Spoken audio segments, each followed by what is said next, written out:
There, of course, on your SuperTalk Mississippi radio stations.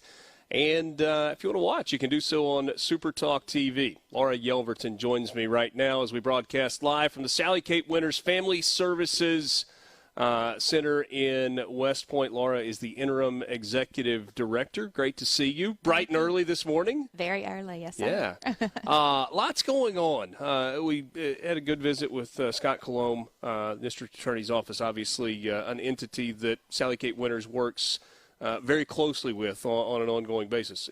And this is one of those things, Laura, where and I guess maybe you've gotten past this because it's what you do. I feel like every time I say it's like, I wish we didn't have to talk about this. I wish this wasn't a thing. Right. But not only is it a thing, but it's an incredibly necessary place for children in this part of the state. Yeah. So it is a tough topic, right? Yeah. Not everybody wants to talk about that, but it happens. And so that's the reason why we highlight April as Child Abuse Prevention Month, because there does need to be an awareness. There needs to be action. And we want to employ everyone that it's everybody's job to protect children, not just Sally Kate Winters. Yeah. But we offer that help and that assistance and that safe place for children in need and that are in crisis. And we need support for that in order to be able to continue to do it. All right. So tell me about the donation piece of this. I mentioned it a little while ago. People can go online to sallykatewinters.org. They can call you guys and learn more about it. But in terms of the financial assistance necessary to keep this place going, why is it important? Right. So we have 4 programs that are operated through our West Point, Mississippi campus here that y'all are here today. And it takes a lot of funds to be able to offer those services. And you mentioned numbers earlier in the morning about those meals we provide, the nights of shelter that we do. So there's a whole host of other activities that go on here in our 4 programs. So we have a emergency shelter for children that are abused and neglected. So that is a temporary shelter that's provided throughout the state. We provide those services to kids, not just kids in West Point or Clay County, but so you take kids in from abusive situations all over the state if you have space to do it. Correct. And then we have a runaway homeless youth program that is for kids that are not technically in CPS custody or in terms of being removed from a home, but are in crisis with their family. So if they've run away or if they just don't have a stable home at all, and they are able to come and spend, again, temporary nights in our emergency shelter program. Yeah, and I'd love to pause there for a second because I feel like, the 1950s picture of the kid that runs away from home where he's got the stick over his shoulder with a towel that's tied in, it's almost like it's romanticized. But a child leaving the safety and the comfort of home and saying, I'm running away, is in truth, it's a really scary thing because there's something that's causing that, either within the home setting, the family situation, or with that child. 100%. There's a lot of reasons for kids to leave home. We see right now there's a lot of crisis in homes because of, friendship, social media. A lot of those things are still 1950 reasons, right? But they're harder to deal with. And some families just don't have the support system or the education to kind of combat those. So they need some help. They need some intervention. And that's what our Runaway Homeless Youth Program does. It provides a temporary just reprieve for that youth or for that family, and it's completely voluntary. So the kids that come in that program have to want that reprieve. So they're not placed here by their parents or whatnot, but they come, they get some education, they maybe learn how to deal with anger management, maybe they learn how to deal with whatever the relationship issues are, some new coping skills that our staff are great at imploring them to use. And so they get that, they get some remediation with our counselor here and the family, and then hopefully the goal is always for them to go back into that safe place in their home, but have less crisis. Is that usually teenage age? Right. I mean, is that the right kind of the window we're talking about? Yeah, that program really is geared towards 12 to 16, 17-year-olds. So they're in that kind of middle age group where you see teenagers have a lot of those problems. Yeah. So, all right, so the emergency shelter is program number 1. The runaway program is number 2. Our transitional living program is kind of an extension of that runaway homeless youth program, but it's for adults, so young adults. So we're looking at 17 18 to about 21 years old. That's a more long-term program. So we have housing that we have across the street from on our campus for those youth. Again, it's voluntary, so they have to want to be in that program. But it can last up to about 18 months. So they live in our homes, get some guidance, some assistance from our advisors.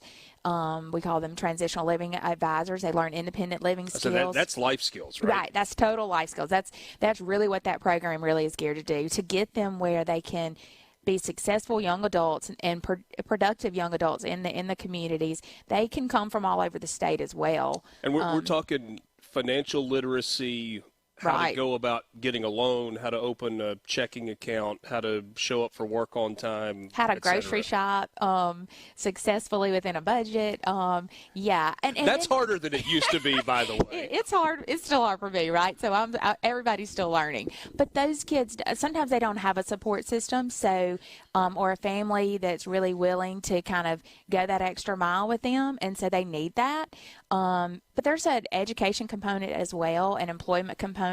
Requirements to be in that program require you to participate in all of those things. They even have an element of volunteer community service that is required.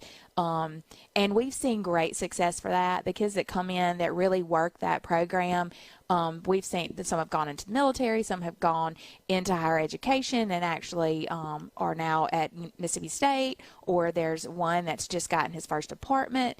So we see that whatever their individual goals are, we see a lot of success for that when they come and they work the program and participate. And it's been a huge success. All right, so the emergency shelter, which is primarily for younger age kids, the runaway program, which tends to target more the teenage years, the transitional living, which is kind of post-high school, post-school age. And then what's the fourth program?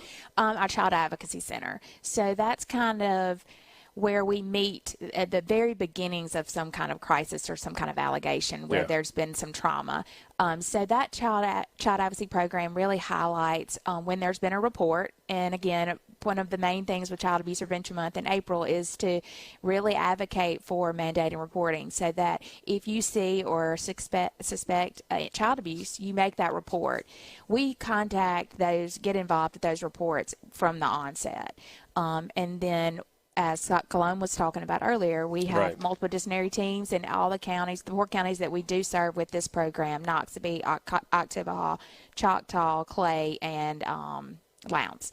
So those 4 counties, we have multiple disciplinary teams that work on those reports and those allegations to investigate and hopefully have successful prosecution. So we're talking district attorney's office, police department, sheriff's departments, et cetera. Medical, mental health, right, you name it.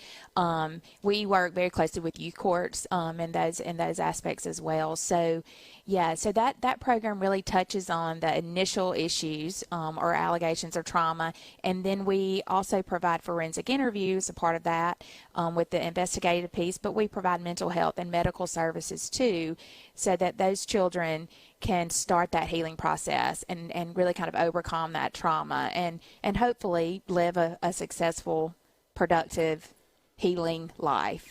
So Laura's kind of laid out the 4 pillars, if you will, of what's happening here at Sally Kate Winters. Over the course of the day, with Gerard's show and with Rebecca and with Sports Talk this afternoon, we're going to dig in a little bit deeper to each of these and talk to some of the program coordinators, and you'll have a chance to learn a little bit more. I want to go back, though, to the donation piece, the financial support.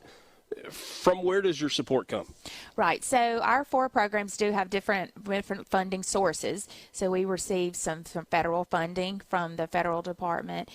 We get some state assistance as well. So our emergency shelter program is also part of the Child Protective Services, those kids in shelter. So there's some funding lining through there. But, not all grants or funding sources cover all the expenses. Sure. And because we do have multiple facilities, our offices, our shelter, our TLP homes, that kind of thing, there's a lot of maintenance and upkeep that go along with that. So there's multiple needs. Kids are hard on houses, and when you're talking about a lot of kids in a house, it can certainly be difficult. And so individuals, business, giving plans, all of those things are options. We get a lot of private donations as well, which are always super helpful. I mean, that's really where the heart of of our support comes from as well. Laura Yelverton, who is Interim Executive Director of Sally Kate Winters Family Services. She's also a full-time golf mom and regular mom and all of that rolled into one. Laura, great to see you today. Hey, thanks so for the amazing work that's happening here. Thank you. Take a quick time out. We've got more coming up with you. This is the Gallo Radio Show on SuperTalk Mississippi, broadcasting live from Sally Kate Winters Family Services in West Point.